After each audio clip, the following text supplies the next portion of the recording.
Now, the mapping report that Mr. Kalala mentioned, it raises a very serious question, which is this mapping report that came out on the 1st of October that documents the most serious human rights abuses between 1993 and 2003, raises a great number of different issues and talks about a great number of different war crimes and crimes against humanity.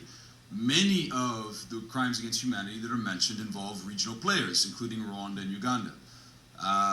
There's a controversial claim that Rwanda may have committed acts of genocide in the Congo, but even bracketing that issue, there's no doubt that many of these abuses involved regional players. Now, there's supposed to be a conference in Kinshasa, at least the Congolese government has called for a conference in Kinshasa to discuss these issues and to discuss the possibility of what kind of mechanisms could be set up, including an international tribunal, or perhaps a Truth and Reconciliation Commission, or a special chamber within the Congolese court system. What I'd like to have a few opinions think about this issue. Is this in a situation where Kagame and Kabila are at unprecedented levels of good relations?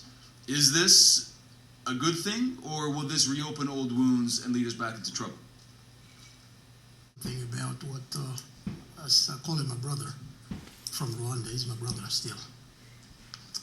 Congolese don't have problems with Rwandans. Please let not mistake that the crisis in the Congo is not between the Congolese and the Rwandans.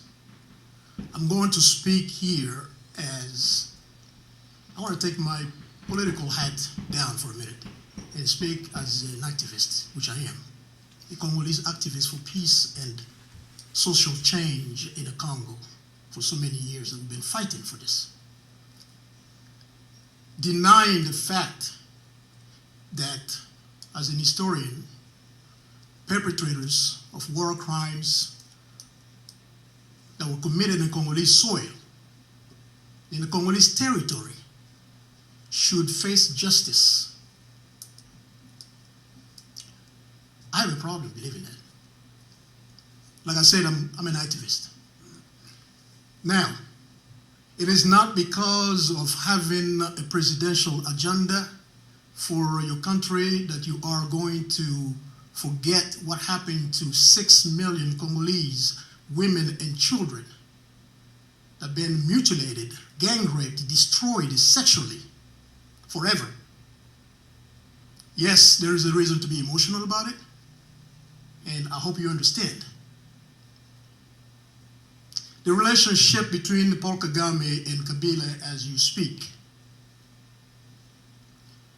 is not one of the greatest. Let's call the cat by its name. Again, think of me as an activist here for a minute. Let's call the cat by its name. Congo does not have a president. If it did, Andrew Young, which is Paul Kagame's best friend that most of you know, who is also a good friend of mine, in our conversation will say, Ben, I think you're more qualified to be the president of your country because right now you have a disc jockey. That's Paul Kagame's best friend. Congo celebrated 50 years of independence June 2010.